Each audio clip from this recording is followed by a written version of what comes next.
Hi, in this video I'm going to show you how to unhide apps on Android phone.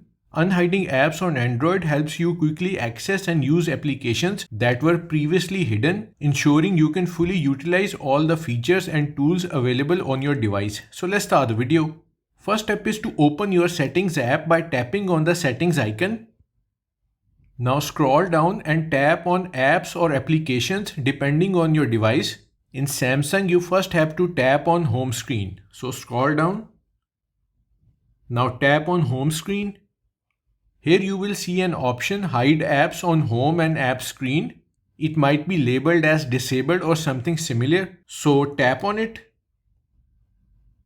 Here you should see a list of all the installed apps. At the top you will see a hidden apps section, which displays all the hidden apps on your Android phone.